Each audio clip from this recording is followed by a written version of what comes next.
Buenas tardes. 2 años después del crimen ha comenzado el juicio por la muerte de Sergio Delgado, un joven vallisoletano que estaba de fiesta en Burgos y al que mataron de un puñetazo, al parecer solo por el hecho de ser de Valladolid. Hoy el acusado ha dicho que él no quería que pasara eso.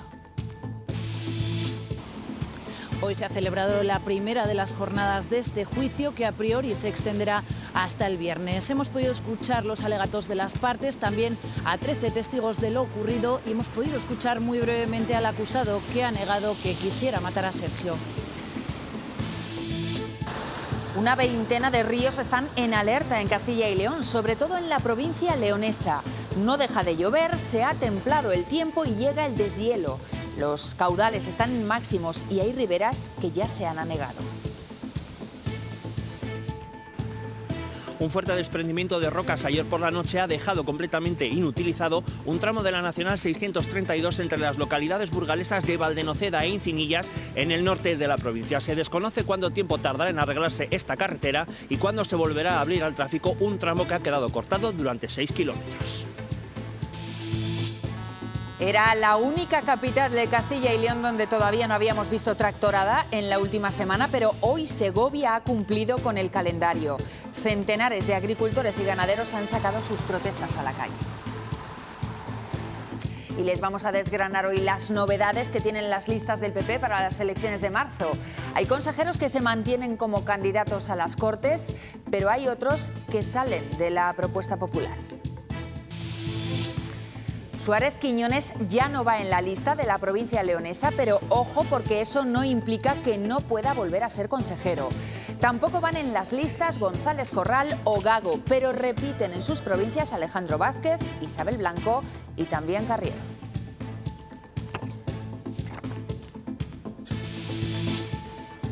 Los usuarios de la línea de autobús Segovia-Madrid piden que se solucionen los problemas que conllevan retrasos casi todos los días en este servicio de transporte. Son 5.000 los segovianos que a diario se desplazan hasta la capital de España por trabajo o para estudiar.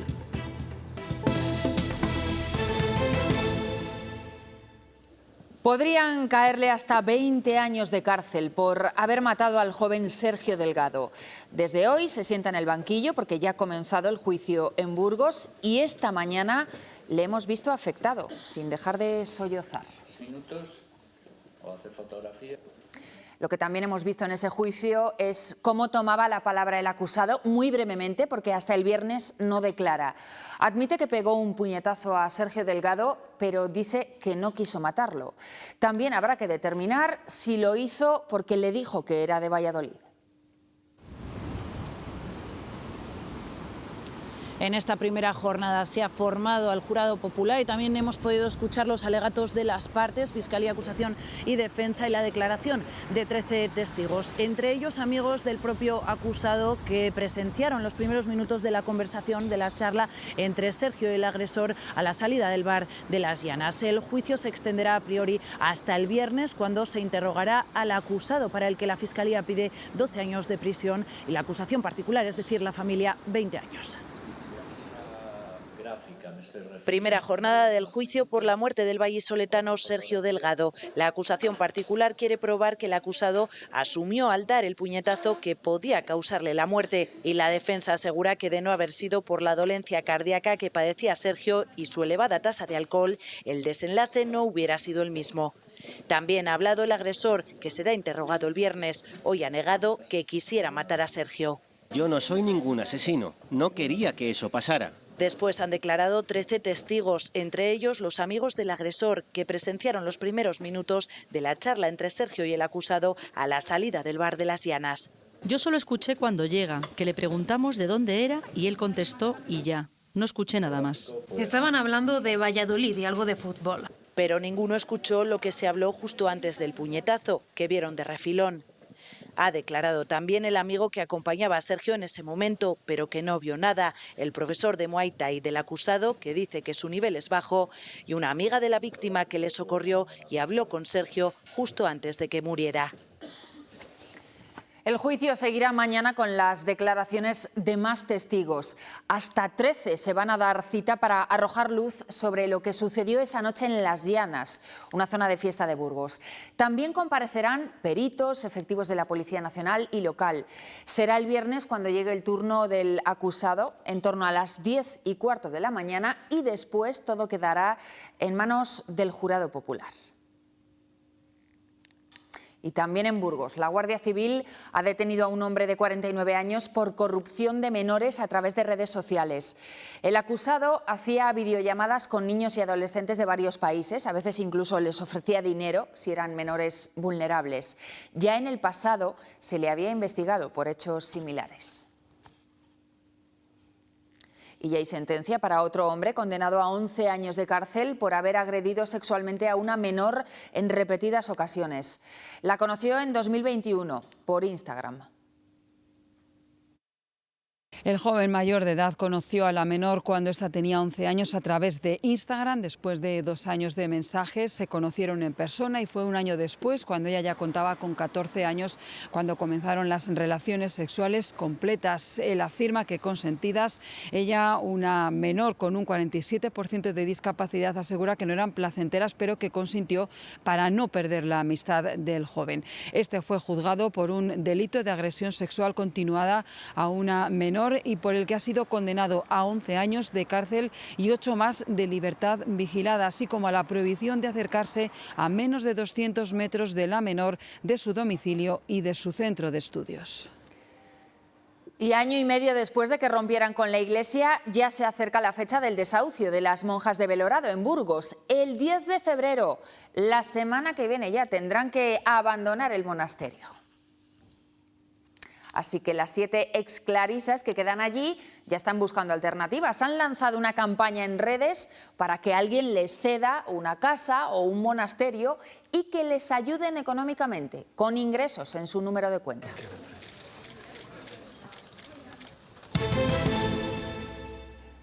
Falta mes y medio para las elecciones de Castilla y León, pero ya vamos conociendo más sobre las listas de los partidos para ese 15M. Hoy el PP ha desvelado quiénes son sus candidatos por las diferentes provincias. Hay nombres nuevos y otros que repiten.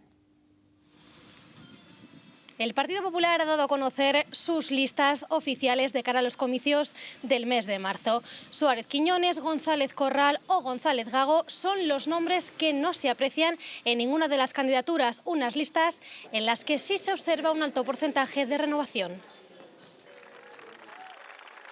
Renovación y experiencia, pero esta vez quizá con algo más de peso en las nuevas incorporaciones, son las características de las 9 candidaturas del PP a las Cortes de Castilla y León. 9 listas con una nutrida presencia de mujeres, pero también de jóvenes menores de 35 años. Rostros nuevos y otros conocidos, como el de actuales consejeros que, teniendo en cuenta los resultados del 2022, tendrían asegurado el escaño en la próxima legislatura. Es el caso de la vicepresidenta de la Junta, Isabel Blanco, número 3 por Zamora. El consejero y portavoz Fernández Carriedo ostenta el número 2 de la lista palentina. También como número 2, pero por Burgos, aparece el consejero de Sanidad, Alejandro Vázquez. Y en Segovia el número 3 de la lista es el consejero de Movilidad, Sanz Merino. Otros consejeros dan un paso al lado y no serán procuradores a partir de abril. Son Suárez Quiñones, Gago y González Corral, aunque para ser nombrado consejero no es necesario ser parlamentario autonómico. Listas en las que también aparecen rostros menos conocidos, que también se espera ocupen un asiento en el Parlamento autonómico. Destaca y en buenas posiciones el nombre de varios profesionales del sector sanitario, candidaturas en las que también está representado el mundo empresarial. Y como siempre que hay unos comicios en España, se pone sobre la mesa la vigencia de nuestro sistema electoral. Se rige por la conocida como Ley D'Hondt, una fórmula matemática con la que se reparten los escaños y no exenta de polémica. Una vez depositado el voto en las urnas, ¿cómo lo veremos reflejado en las Cortes de Castilla y León? La clave está en la Ley D'Hondt. Consiste en dividir el número de votos obtenido por cada candidatura por una serie de números naturales hasta el número de escaños a repartir en esa circunscripción. En este caso, los 7 escaños asignados para esta provincia corresponden a los 7 mayores cocientes obtenidos. 3 escaños para la lista A, 2 para la lista B, 2 para la lista C. El cálculo permite repartir los procuradores entre las candidaturas de forma proporcional, pero el sistema electoral le ha aplicado una serie de correctivos. Intenta evitar que el Parlamento sea excesivamente atomizado, fragmentado y, por tanto, que sea más fácil formar gobierno. Para tener representación parlamentaria, un partido político debe obtener al menos un 3% de los votos provinciales y cada circunscripción de partida cuenta con un mínimo de 3 procuradores, independientemente de su población. Estos condicionantes a la fórmula generan ciertas distorsiones en la igualdad de voto. Que las pequeñas provincias menos pobladas tengan una mayor representación que la que le corresponde, porque se trata de representar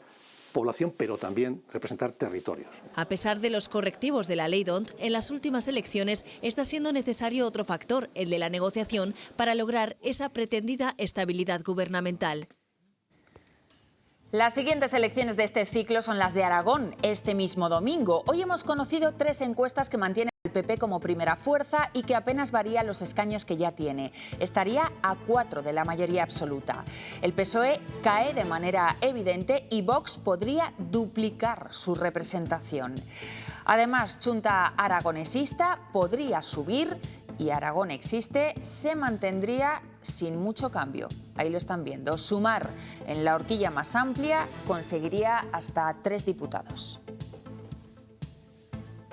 En los juzgados hoy hemos visto declarar como testigo al socialista Antonio Hernando.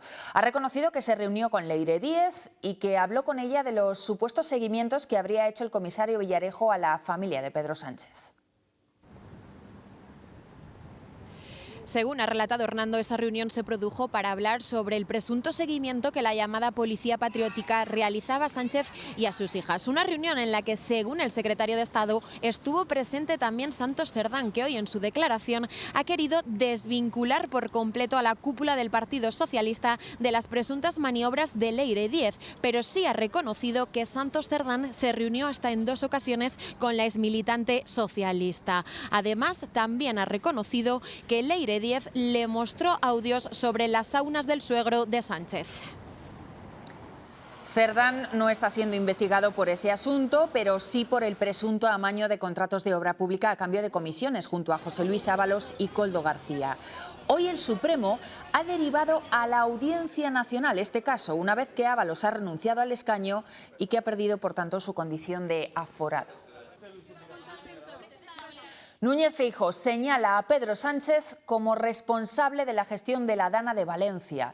El presidente del PP lo ha dicho en la comisión de investigación del Congreso sobre esa tragedia, en la que el PSOE y sus socios de investidura le han reprochado a Feijóo su apoyo a Carlos Mazón. Alberto Núñez Feijóo responde a los grupos insistiendo en que la gestión de la Dana debería haber sido competencia del Gobierno de España. Que estábamos ante una emergencia nacional. Usted no se quiso meter. El Gobierno se inhibió de sus responsabilidades. Reprocha que solo él haya facilitado todos los mensajes intercambiados con Mazón esa tarde. Sí me gustaría tener los mensajes de las autoridades competentes en la gestión de la Dana, del presidente del Gobierno, de la vicepresidenta tercera. Y defiende la dimisión de Mazón un año después. El presidente Mazón se da cuenta que uno puede opinar lo que quiera, pero cuando la gente no te da la razón, lo más honesto es irte. Otras catástrofes entraban en el debate. Si yo tuviese responsabilidades de gobierno, usted ya me habría llamado asesino y hubiese traído un trozo de carril y lo hubiese puesto en su escaño. El tono que se tornaba bronco desde el inicio. Cuñado, mire, la información... No es de cuñado. Vale. No sé si es más ignorante o arrogante. Pero usted es muy cobarde, ¿no? Mentiroso, no me quedé. Entonces, claro, cállese. Así que a mí, haga el favor de no interpelarme. Perseguía una estrategia según el PP. La semana de la campaña de Aragón. Han entendido ellos que era el momento de traer a una persona sin competencias para que preguntarle sobre cuestiones de esa tarde.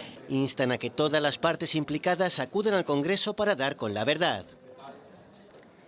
Llevamos encadenando innumerables borrascas y eso se traduce, entre otras cosas, en un aumento considerable del caudal de los ríos. Hay casi una veintena que se vigilan con especial atención en nuestra comunidad. Desde la delegación del Gobierno piden prudencia.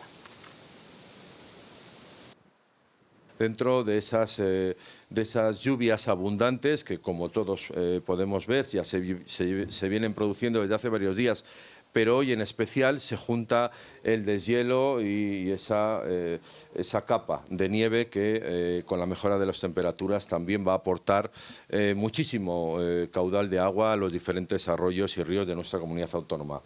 Por lo tanto, lo que pedimos es sobre todo precaución.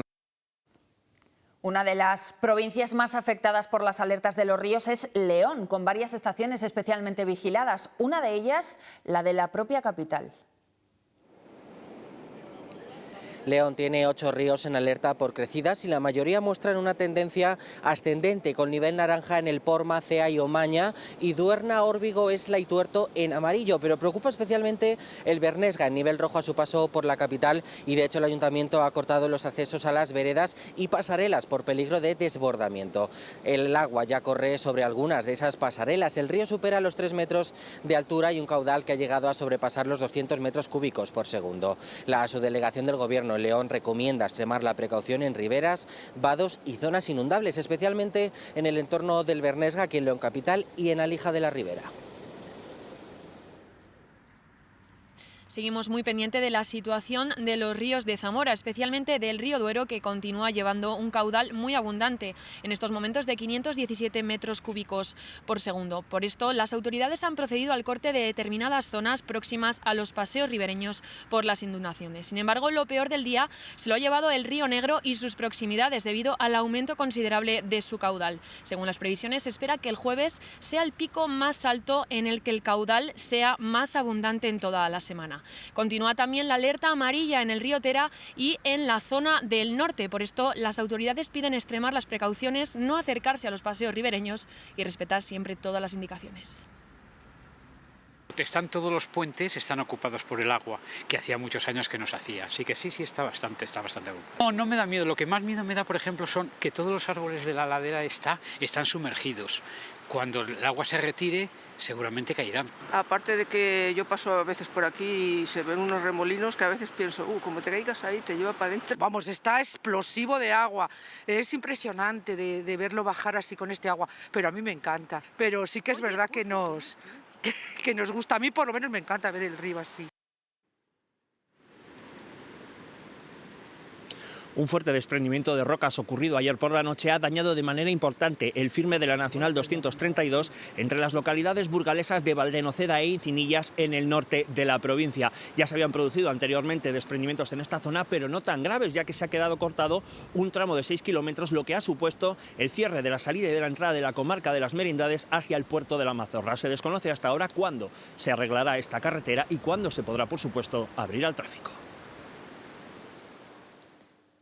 Comenzamos el mes de febrero igual que terminamos enero, con precipitaciones que van a marcar prácticamente todos los días de esta próxima semana. Esto se debe a un nuevo carrusel de frentes y de borrascas que vamos a tener. Esa primera borrasca que ya mañana martes nos dejará importantes precipitaciones, unas lluvias que serán más intensas, sobre todo la madrugada del martes al miércoles, pudiendo tener incluso algunas nevadas bastante contundentes en capitales de nuestra comunidad, como por ejemplo en la capital leonesa. Y a partir del miércoles seguirán llegando precipitaciones. Ya vemos que de momento algunos modelos nos dicen que incluso hasta el 14 de febrero no pararían de llegar estas lluvias. Y si hacemos un breve resumen de lo que va a ser esta semana mediante los símbolos y también las temperaturas, ya ven que va a llover prácticamente todos los días. Algunos lloverá más, otros menos, pero necesitaremos el paraguas todos los días de esta semana. Y mucha atención a esas nevadas que anunciábamos el miércoles a primera hora de la mañana en capitales como León, también quizá en Burgos o en Soria se pueden escapar algunos copos, y ya ven que las temperaturas por lo general hasta el viernes seguirán ascendiendo.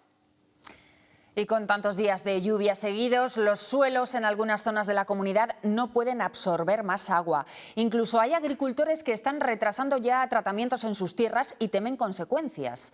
Ante este panorama, los seguros agrarios piden tranquilidad y no precipitarse para evaluar posibles daños. Va a haber zonas que van a tener daños, pues porque el cereal se va a asfixiar, no va a llegar, ¿no? Pero bueno, hay tiempo para que eso lo valoren cuando tengan tiempo y vean, y que den el parte cuando ellos consideren que deben darlo, que no vamos a poner ninguna pega en atenderles cuando ellos puedan realmente valorar el daño que tienen en sus fincas.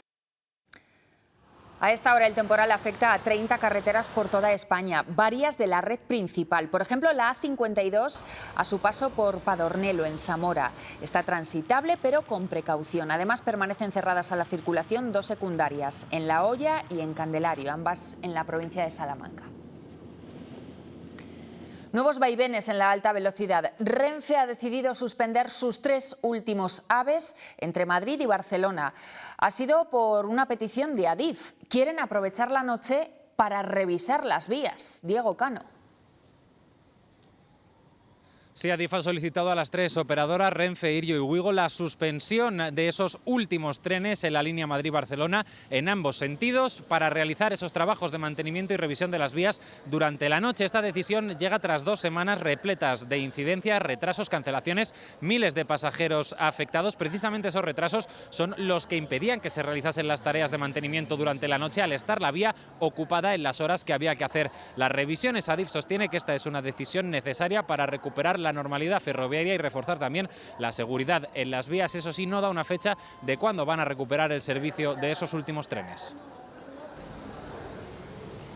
5.000 personas se trasladan a diario en autobús de Segovia a Madrid para estudiar o trabajar.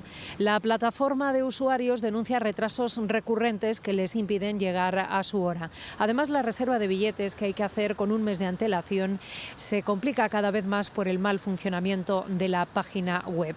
Esta concesión, que lleva funcionando 7 años, necesita, según los usuarios, una renovación de la flota, porque los autobuses tienen cada vez más fallos mecánicos. También se quejan del estado de los interiores, con cinturones que no funcionan, lunas rotas o asientos destrozados.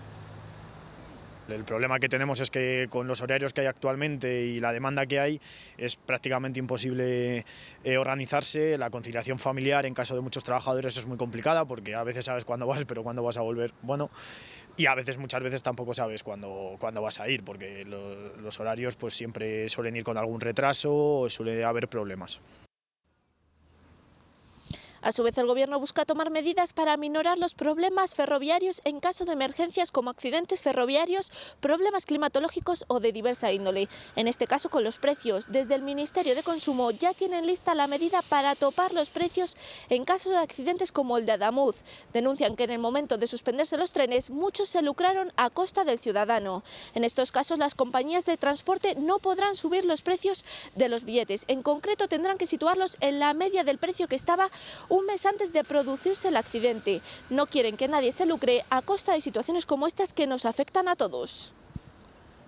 Que pongan un tope porque estaba muy caro. A mí me parece bien que no puedan subir los precios, porque oye, por lo menos es una manera de que la gente pueda viajar en tren, porque yo lo que estoy conociendo es a mucha gente que no quiere viajar en tren desde aquello. Me parece pues muy bien. Lo más barato es que sean los precios, está bien, pero hay que pensar también en que la compañía no puede arruinarse.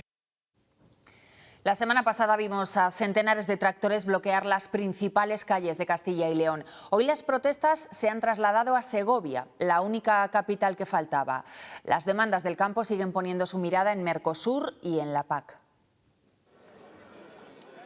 El campo segoviano ha salido hoy a las calles y ha reunido a más de 200 tractores en el centro de Segovia, siguiendo las mismas reivindicaciones de las últimas manifestaciones que han tenido lugar tanto en España como también en Castilla y León. Un reparto más justo de la PAC, o un acuerdo de la PAC más justo, una mayor rentabilidad del campo y, por supuesto, protestar contra el acuerdo de Mercosur. Estas son las 3 razones, entre otras muchas, que esgrimen para salir a esta jornada de huelga en las calles de Segovia. Lanzando proclamas contra la política de la Unión Europea y escenificando la situación de un campo que se ve demasiado exprimido. Más de 200 tractores han ocupado las principales vías de la capital. A los pies del acueducto, las organizaciones agrarias han tomado la palabra y sus reivindicaciones han seguido la línea de las que llevan tiempo escuchándose. Me gustaría recalcar que el campo no se vende, el campo tiene su dignidad y por eso hay que luchar por la dignidad del campo. Y hoy hemos hecho una muestra más que suficiente de que el campo está hasta las narices de esta tensión constante con los partidos políticos. Pero el problema que hay presente hoy, en el futuro va a ser un problema de todos y como estamos viendo hay muchísima gente y gente de fuera, porque el consumidor se va a comer productos de fuera que vienen sin garantías sanitarias y sin garantías medioambientales que estamos cumpliendo desde hace muchos años en la Unión Europea. Otro de los problemas muy importantes que tenemos es la burocracia, que cada vez nos está sangrando más. El acuerdo entre agricultores, ganaderos y granjeros que secundaban la protesta, total. En una u otra medida, todos sienten esa presión económica y burocrática. La más acuciante que hay ahora mismo es la rentabilidad.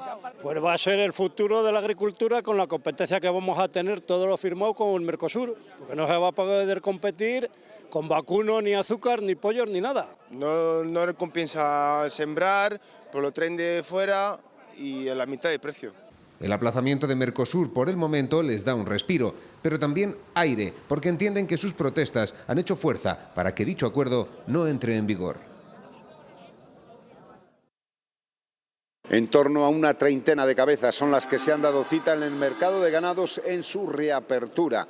Temen ahora tanto ganaderos como tratantes que cueste recuperar los hábitos. Recordamos que la Junta de Castilla y León suspendió la celebración de ferias y mercados el pasado 9 de noviembre. Se han ido prorrogando los plazos hasta llegar hasta el día de hoy en que de nuevo abren sus puertas. No han sido muchos los animales presentes debido a que no es época de cría y también que las fincas están impracticables a causa de las lluvias caídas. Casi no se puede acceder a ellas con los camiones para cargar el ganado.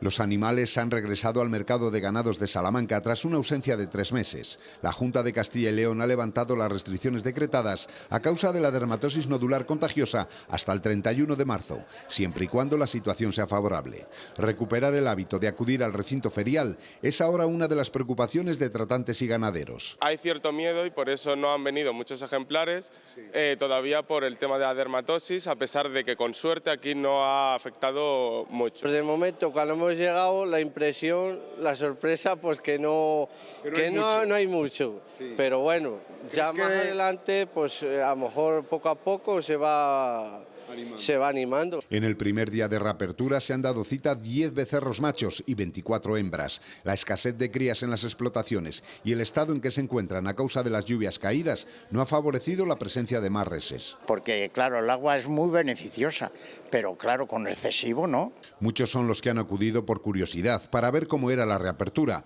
porque reconocen que la dermatosis preocupa, aunque en esta zona no se ha dado ningún caso. Esta es una gran oportunidad para venir, para hablar un poco de las distintas opiniones acerca de Mercosur, de cómo van a evolucionar los precios, hacia dónde va a tender el mercado y ese tipo de cosas. Y es que pese a las medidas de prevención y desinfección, siempre puede surgir un positivo, y eso implicaría el sacrificio de todos los animales de la explotación. Nuevo hito de la bolsa española. Por primera vez en su historia, el IBEX 35 ha cerrado sesión este lunes por encima de los 18.000 puntos. Solo en lo que llevamos de año, la bolsa se ha revalorizado más de un 4,6%. El fracaso del decreto ómnibus en el Congreso, que no salió adelante por los votos en contra de PP, Vox y Junts, no solo deja en el aire el aumento de las pensiones, también las bases de cotización que se aplican a las nóminas. Hay muchas dudas entre los ciudadanos y algunos intentan resolverlas a través de asesores, como los graduados sociales. Han quedado en el aire medidas relevantes que repercuten en las nóminas, como el aumento de las bases máximas de cotización, del mecanismo de equidad intergeneracional y de la cuota de solidaridad. Sin una norma vigente no se incrementarán automáticamente y se tendrán que seguir aplicando las bases del 2025. Tiene que haber una ley específica para esto, para que no pase pues lo que está pasando, cuestiones que son tan vitales para lo que son las relaciones laborales, de economía para un país, pues se vean paralizadas. Como ocurre también con las pensiones. ¿Qué pasará con ellas? Los graduados sociales atienden miles de dudas así. Si ya me lo han pagado, ¿qué me va a pasar? ¿Me la van a volver a deducir, a retraer? Y no, eso no va a ocurrir. Las pensiones ya abonadas se regían por una ley que estaba en vigor. Pero si en este mes no se aprobase una norma que recoja la revalorización de las pensiones, sus beneficiarios podrían cobrarla, pero sin la subida, algo que los graduados confían en que no ocurra. El gobierno tiene que tomar nota de que esto no se puede hacer así. Sabemos lo que supone no convalidar este régimen y lo que se origina. Han escrito una carta al Ministerio de Trabajo para pedirles que actúen cuanto antes para terminar con la tensión y la incertidumbre jurídica generada entre la población. El Ministerio de Hacienda investiga un supuesto hackeo que habría comprometido los datos personales, bancarios y fiscales de unos 74 millones de usuarios. De momento, el Departamento de Ciberseguridad del Ministerio no lo confirma. Están trabajando para poder descartar esa posibilidad. Aunque una empresa dedicada a las amenazas digitales ha alertado de la posibilidad de que los datos supuestamente filtrados se están vendiendo ya en la dark web. Más noticias. Enero fue un mes bueno para el sector automovilístico en Castilla y León. Se matricularon un 14% más de vehículos que el año anterior. Los coches eléctricos e híbridos siguen ganando peso y se han incrementado sus ventas en un 36%. El crecimiento nacional ha sido más moderado por el efecto de la Dana.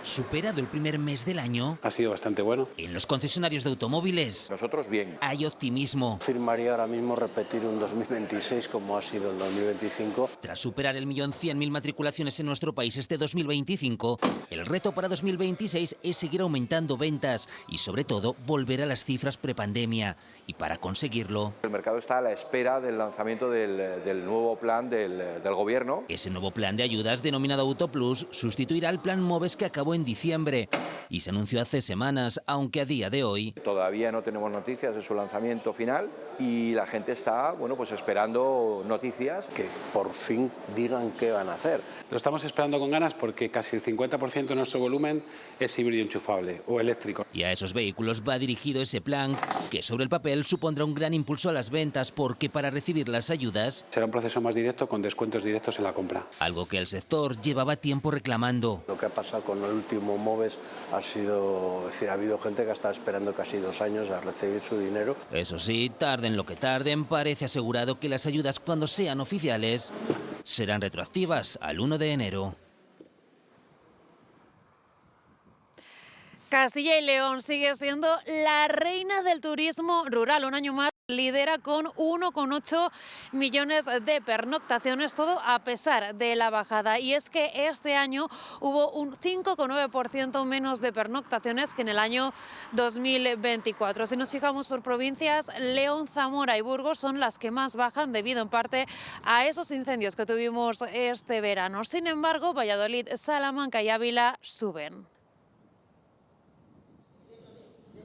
Las Cortes de Castilla y León ha aprobado una subida de sueldo para el sector público. Es un incremento del 2,5% para 2025 y del 1,5% para 2026, que podría ser medio punto más en función del IPC. Se trata de un decreto ley que ha sido respaldado por unanimidad, aunque la oposición cree que es insuficiente.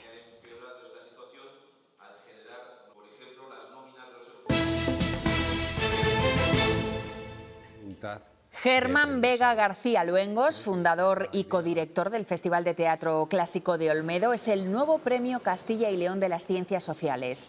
El jurado le ha concedido ese galardón por sus investigaciones sobre diversos géneros literarios, en especial el teatro clásico del Siglo de Oro, así como por su trayectoria docente como catedrático de literatura española en la Universidad de Valladolid y su divulgación del teatro clásico en el festival.